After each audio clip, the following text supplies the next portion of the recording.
ቤኒ በእርግጥ የእግዚአብሔርን ኃይል በሕይወቴ መለማመድ እፈልጋለሁ። ነገር ግን እንዴት ወደዚህ ሕይወት ውስጥ መግባት እንደምችል አላውቅም።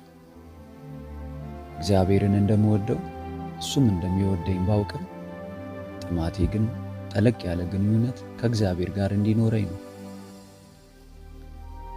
ስለሱ ብቻ ሳይሆን እሱን ራሱን ማወቅም እፈልጋለሁ። በቋሚነት በሱ ኃይል ውስጥ ጠልቄ ገብቼ መኖር እፈልጋለሁ በማለት ከሚጠይቁኝ ብዙ ሰዎች ጎራ የምትመደብ ሰው ልትሆን ትችላለህ።